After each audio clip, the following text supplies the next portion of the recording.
My dear friends, in this moment, right here and now, you stand at the threshold of transformation. The power to reshape your life, to mold your reality, and to manifest your deepest desires lies within you. It always has, and it always will. Today, we cast aside the shackles of overthinking and embrace the magnificent potential of bold. Consider for a moment the life you've been living. How often have you found yourself caught in the labyrinth of your own thoughts, analyzing every possible outcome, weighing every potential consequence? How many opportunities have slipped through your fingers as you stood frozen in indecision? The time has come to break free from this self-imposed prison of the mind. You see, the universe responds not to our thoughts alone, but to our action. It is through action that we breathe life into our imagination, that we give form to our desires. When we take bold steps towards our goals, we align ourselves with the creative forces of the cosmos. We become active participants in the grand dance of creation rather than mere spectators. I'm not advocating for reckless abandon. No. What I'm proposing is a shift in perspective, a realignment of your inner world. It's about recognizing that your thoughts, powerful as they may be, are but the first step in the process of manifestation. They are the seeds of creation, but without action, they remain dormant, unfulfilled potential. Think of it this way, it's half of your own life story. Your thoughts are the pen with which you write, but your actions are the ink that brings those words to life on the page. Without action, your story remains unwritten, a beautiful idea trapped within the confines of your mind. Now, I want you to close your eyes for a moment. Visualize yourself as you truly wish to be. See yourself living the life you've always dreamed of. Feel the emotions associated with that life, the joy, the fulfillment, the sense of purpose.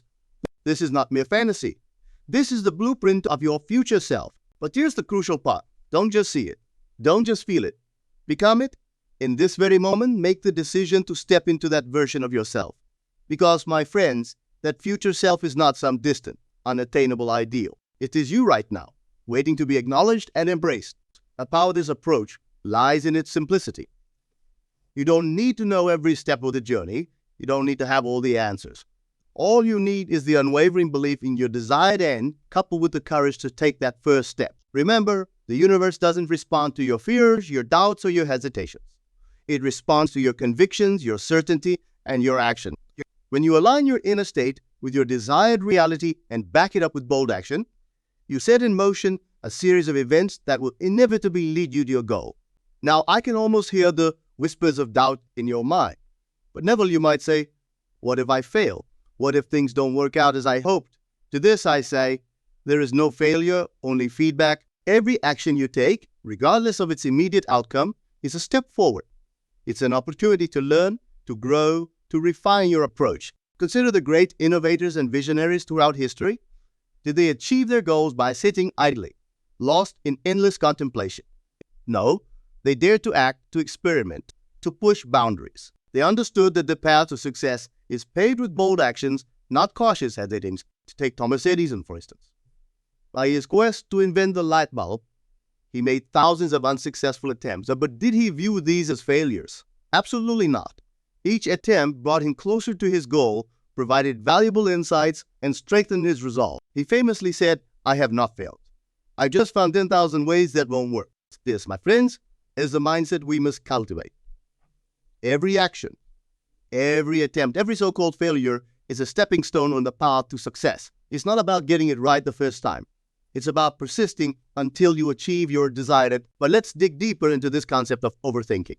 Why do we do it? At its core, overthinking is a manifestation of fear. Fear of the unknown, fear of failure, fear of judgment. But I want you to understand something fundamental. These fears exist only in your mind. They are not real. They are shadows cast by the light of your own imagination. Just as you can imagine failure, you can imagine success.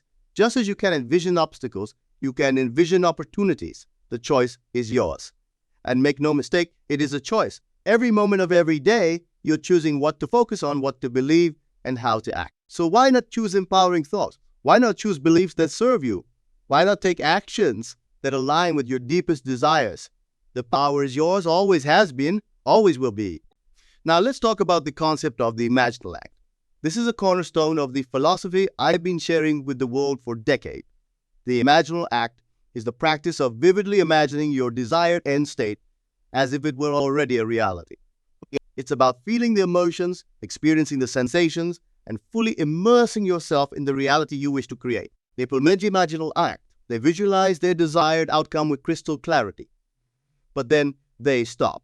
They return to their current reality and continue to act as if nothing has changed. This, my friends, is where the magic is lost. You see, the imaginal act is not meant to be a mere mental exercise. It's not a form of escapism or wishful thinking. It is a blueprint for action. When you perform the imaginal act with true conviction, when you fully embody the feeling of your wish fulfilled, you naturally begin to act in accordance with that new reality. This is where bold action comes into play. When you've aligned your inner state with your desired reality, taking action becomes not just easier, but inevitable. You're no longer pushing against the current of your own doubts and fears. Instead, you're flowing with the powerful stream of your own convictions. Let me give you an example to illustrate this point. Imagine a person who dreams of becoming a successful author. They can spend hours visualizing their book on bestseller lists, imagining the feel of the book in their hands, even practicing their signature for book signings. But if they never sit down to write, if they never take the bold action of putting pen to paper or fingers to keyboard, their dream remains just that, a dream. On the other hand, when they fully embody the state of being a successful author, when they live from the end as if their desire is already fulfilled, writing becomes a natural expression of who they are.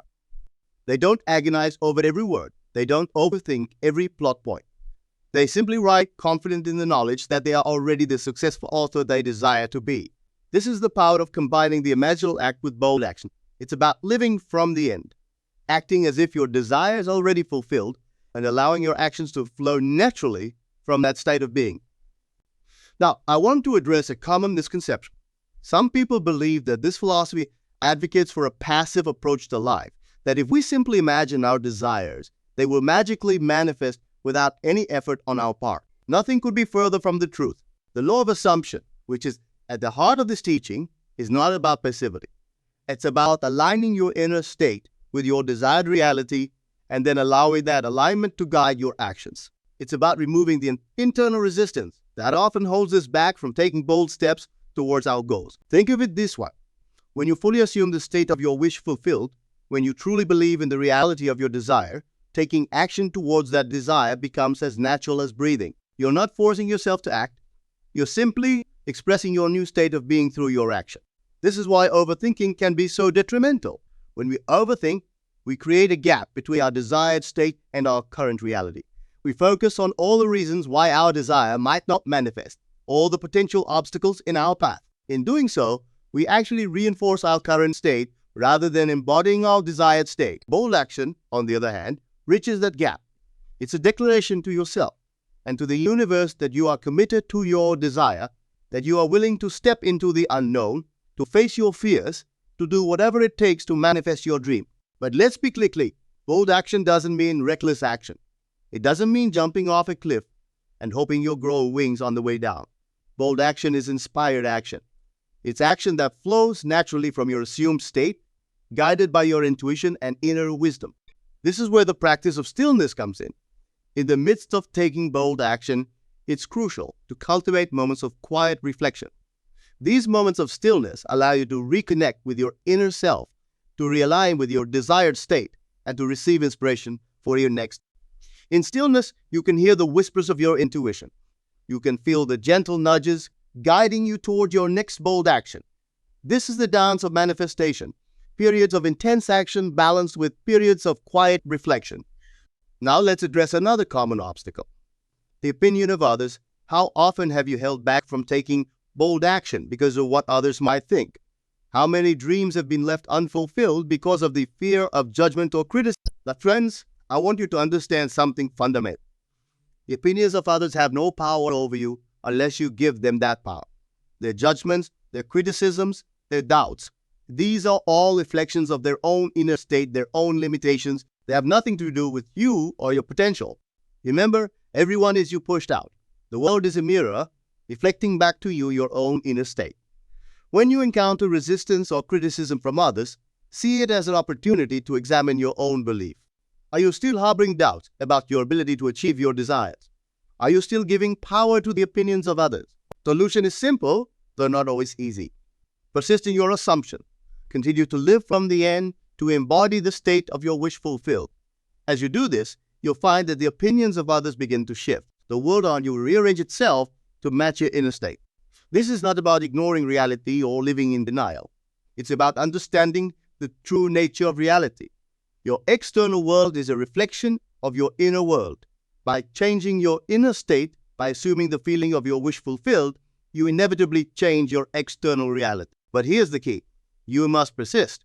You must maintain your assumed state even when the external world seems to contradict it. This is where many people fall. They assume the state of their wish fulfilled. They take bold action. But when they don't see immediate results, they revert to their old state of doubt and fear. Persistence is crucial.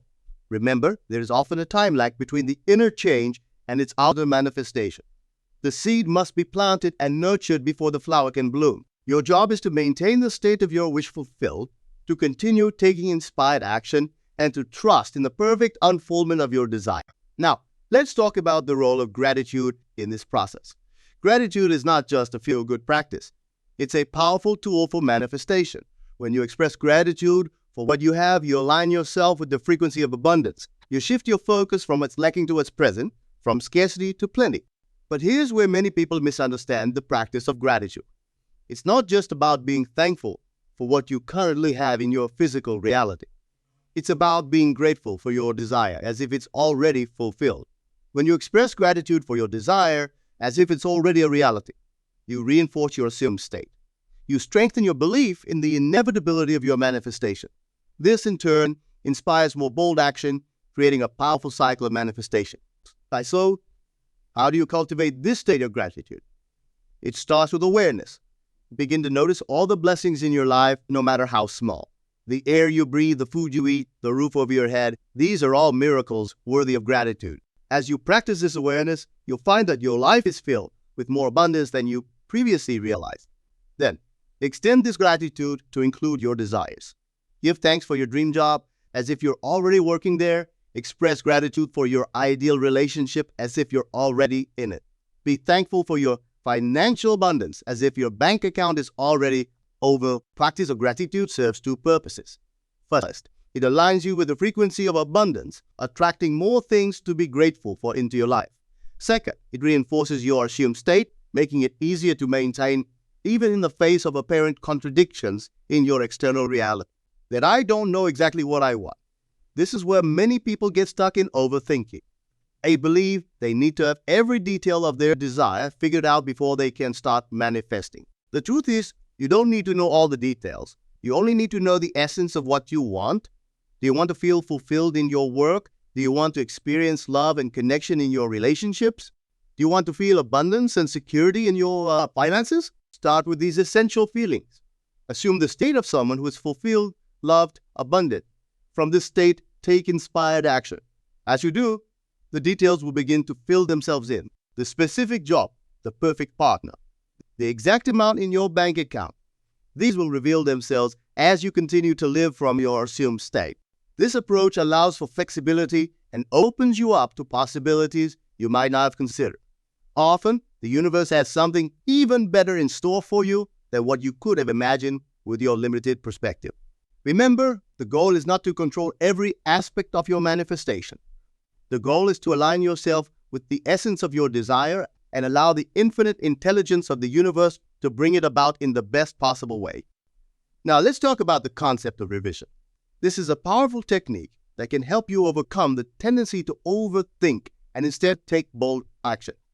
Revision is the practice of reimagining past events in a way that aligns with your desired reality. For example, let's say you had a job interview that didn't go as well as you hoped. Instead of replaying the interview in your mind, focusing on everything that went wrong, you can use revision to reimagine the interview as a success. See yourself answering each question with confidence and clarity. Feel the enthusiasm of the interviewer. Imagine leaving the interview knowing that you've secured the job. By revising the event in this way, you're not changing the past in a literal sense. What you're doing is changing your perception of the past, which in turn changes your present state. This new state then influences your future actions and experiences. Revision is not about denial or escapism. It's about understanding that your perception shapes your reality. By consciously choosing to perceive past events in a way that serves your desired end, you align your subconscious mind with your goal. This alignment then manifests in your external reality. The power of revision extends beyond past events. You can also use it proactively. Before an important meeting or a challenging task, imagine it going perfectly. You see yourself succeeding, feel the satisfaction and joy of a job well done. This pre-revision sets the stage for success, priming your subconscious mind and boosting your confidence. By incorporating revision into your daily practice, you can overcome the paralysis of overthinking. Instead of dwelling on past mistakes or worrying about future challenges, you're actively shaping your reality in a way that supports your goals and desires. Now let's dive deeper into the concept of living in the end. This is the cornerstone of manifesting your desires and taking bold action. Living in the end means fully embodying the state of your wish fulfilled, not just in your imagination, but in your day-to-day life. If my desire were already fulfilled, how would I think? How would I act? And then, crucially, it's about adopting those thoughts, feelings, and actions right now in your present reality. For instance, if your desire is to be a successful entrepreneur, living in the end would mean thinking like a successful entrepreneur. How would you approach problems? How would you make decisions? What kind of habits would you have? It would mean feeling the confidence, the excitement, the sense of purpose that comes with running a thriving business. And it would mean taking actions consistent with being a successful entrepreneur, even if your external reality doesn't yet reflect that success. This is where many people stumble. They can imagine their desire, they can even feel it momentarily, but they struggle to maintain that state in their day-to-day life. They revert to their old patterns of thinking and behaving, which are inconsistent with their desire. The key is persistence. And so you must persist in your new state, even when your senses deny it. This persistence is what bridges the gap between your current reality and your desired reality. It's what inspires the bold actions that lead to manifest. Remember, your outer world is a reflection of your inner state. By consistently maintaining the state of your wish fulfilled, you're sending a clear message to your subconscious mind and to the universe, the reality you're creating. Your subconscious mind doesn't distinguish between what's real and what's imagined. It responds to the thoughts and feelings you consistently entertain. This is why it's crucial to guard your mental diet. Be mindful of the thoughts you allow to take root in your mind. Are they aligned with your desires? Do they support the state of your wish fulfilled? If not, gently but firmly redirect your attention to thoughts that do. The same goes for your emotional state. Your emotions are a powerful creative force. They're the fuel that gives life to your thoughts and desires. By consistently feeling the emotions associated with your wish fulfilled, you're literally tuning yourself to the frequency of your desire. Now, this doesn't mean you should suppress or deny negative emotions when they arise. That's not living in the end. That's living in denial. Instead, acknowledge these emotions, understand where they're coming from, and then consciously choose to return to the state of your wish fulfilled. This practice of living in the end is not about pretending or faking it. It's about recognizing that your desired state is just as real, just as valid as your current state. Right from the perspective of your imagination, which is the creative power of the universe expressing itself through you, your desired state is more real because it's infused with the power of your focused attention and emotion. As you consistently live from the end, you'll find that taking bold action becomes natural and effortless. You're no longer pushing against resistance or fighting your current circumstances. Instead, you're allowing your actions to flow naturally from your assumes. This is where the magic happens. This is where synchronicities start to occur. Opportunities that align with your desire begin to present themselves. People who can help you achieve your goals seem to appear in your life. The universe itself seems to conspire to bring about your desire. But remember, these aren't random coincidences. They're the natural result of your alignment with your desire. By living in the end, by consistently maintaining the state of your wish fulfilled, you're creating a vibrational match with your desire. The universe then responds by bringing you experiences that match that vibration. I can't maintain this state consistently. What if I have moments of doubt or fear? My friends, this is perfectly normal. You are human, and it's natural to have fluctuations in your thoughts and emotions. The key is not to berate yourself for these moments of misalignment. Instead, gently and lovingly bring yourself back to your desired state. Each time you do this, you're strengthening your ability to maintain that state for longer periods. Think of it like building a muscle. When you first start exercising, you might only be able to lift a light weight for a short time. But as you consistently practice, your strengths grow. You can lift heavier weights for longer periods. The same principle applies to maintaining your desired state. Moreover, these moments of contrast can actually serve a valuable purpose. They help you clarify what you do want by showing you what you don't want. They provide the friction necessary for growth and expansion. Without these moments of misalignment, you wouldn't have the opportunity to consciously choose your desired state. So instead of viewing these moments as failures, see them as opportunities. Each time you notice that you've slipped out of your desired state, celebrate. You've just become aware, and awareness is the first step to change. Then, gently guide yourself back to the state of your wish fulfilled. Now let's talk about the role of action in this process. Some people misunderstand the concept of living in the end and assume it means sitting back and waiting for their desire to magically appear. This couldn't be further from the truth. Living in the end is not about passivity. It's about inspired action. When you're truly living in a state of your wish fulfilled, you naturally feel compelled to take actions that align with that state. These actions flow effortlessly from your being, rather than feeling forced or strained. For example, if you're living in the end of being a successful author, you might feel inspired to write every day. You might find yourself researching, publishing options, or networking with other authors. But these actions aren't coming from a place of lack or need, but from a place of alignment with your assumed state. This is the difference between action and inspired action. Action that comes from a place of lack or fear often feels hard, like pushing a boulder uphill. Inspired action, on the other hand, feels easy and natural. It's like you're being pulled towards your goal rather than pushing towards it. Moreover, when you're living in the end, you become more attuned to opportunities that align with your desire. You notice things you might have overlooked before. You're more open to creative solutions and unexpected paths to your goal.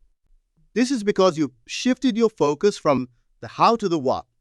Instead of obsessing over how your desire will manifest, you're focused on the feeling of it already being manifested. This open state allows the infinite intelligence of the universe to bring about your desire in ways that might surprise and delight you. Remember, the universe has access to infinite resources and connection.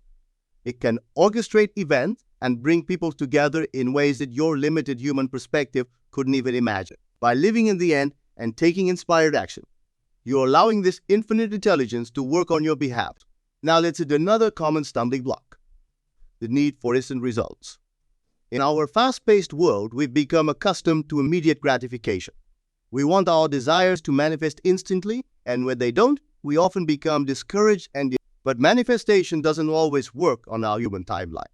Sometimes there's a gestation period between planting the seed of your desire and seeing it sprout in your physical reality.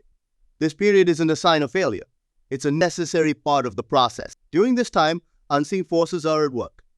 Circumstances are being arranged, people are being moved into place, and you yourself are being prepared to receive your desire. This is why patience and persistence are so crucial. Think of it like planting a garden. When you plant a seed, you don't dig it up every day to see if it's growing. You trust in the process. You water it, you provide it with sunlight, and you wait. The same principle applies to manifesting your desires. Your job is to maintain the state of your wish fulfilled, to take inspired action when prompted, and to trust in the perfect unfoldment of your desire. This trust, this faith, is a powerful force in the manifestation process. Faith isn't about blindly believing in something despite evidence to the contrary. True faith is a knowing, a deep inner conviction that your desire is already yours. It's about trusting in the unseen reality of your imagination more than the seen reality of your current circumstances. This kind of faith moves mountains, parts seas. It transforms lives. When you have this level of faith, combined with the practice of living in the end and taking inspired action, you become an unstoppable force of creation. About other people. Can I manifest changes in others or in my relationships with them? This is a complex topic, but here's what you need to understand. Everyone in your reality is a reflection of your consciousness. This doesn't mean you can control others or force them to behave in certain ways. What it means is that your perception of others, your beliefs about them, and your expectations of your relationships play a crucial role in shaping your interactions. If you want to see a change in your relationship, start by changing your own inner state. See the people in your life as you wish them to be. Interact with them from the state of your wish fulfilled. As you do this, you'll likely notice a shift in their behavior towards you. Remember, everyone is you pushed out. The world is a mirror, reflecting back to you your own inner state. By changing your inner state, by assuming the best in others, by interacting with them from a place of love and understanding, you change the reflection you see in the mirror of your reality. This principle applies to all areas of your life, not just relationships. Your job, your finances, your health, all of these are reflections of your inner state. By changing your inner state, by living from the end of your desires fulfilled, you change these external. Now let's talk about the power of your words. Your words are a direct expression of your thoughts and beliefs. They have the power to shape your reality in profound ways. This is why it's crucial to be mindful of the words you use, both in your inner dialogue and in your interactions with others. Are your words aligned with your desire? Like, do they reflect the state of your wish fulfilled? Or are they reinforcing limitations and lack? Pay attention to the phrases you use habitually. Are you constantly saying things like, I can't afford that or that's... If so, you're programming your subconscious mind with these limitations. Instead, choose words that align with your desired reality. Even if it feels strange at first, start speaking as if your desire is already fulfilled. Instead of, I can't afford that, say, that's not a priority for me right now. Instead of, that's impossible, say, I'm figuring out how to make that happen. This isn't about denying your current reality. It's about choosing to focus on and give power to your desired reality. Your words are like seeds that you plant in the fertile soil of your subconscious mind. Choose them wisely and watch as they grow into the reality you desire. As we near the end of our time together, I want to leave you with a powerful truth. You are the operant power in your life. And you are not a victim of circumstances, but a creator of circumstances. Your life is not happening to you. It's responding to you. Every thought you think, every emotion you feel, every action you take is shaping your reality. This is an immense responsibility, but it's also an incredible opportunity. It means that no matter what your current circumstances may be, you have the power to change them. You are not bound by your past, by your upbringing, by your education, or by your current situation. You are bound only by your imagination and your willingness to assume the state of your wish fulfillment. So I challenge you, I dare to dream big. Dare to imagine a life beyond your wildest dreams. Then go one step further. Dare to assume that life as your current reality. Live from that state. Feel the emotions associated with that life. Take inspired action from that place. And most importantly, persist. Persist through the doubts, through the fears, through the apparent contradictions in your external reality. Persist in the assumption of your wish fulfilled until it hardens into fact in your world. Remember, you are not alone in this journey. The entire universe is conspiring in your favor. The infinite intelligence that created worlds is working through you, as you, to bring your desires into fruition. Trust in this power. Ally with it, allow it to guide you towards the fulfillment of your dreams. My friends, the time for overthinking is over. The time for bold action is now. Step into the magnificence of who you truly are. Assume the state of your wish fulfilled, live from the end, and watch as miracles unfold in your life. Thank you for your attention and your willingness to expand into greater versions of yourselves. May you go forth with the knowledge of your true power, and may you use it to create lives of joy, abundance, and fulfillment. The world is waiting for the unique gifts that only you can bring. It's time to let your light shine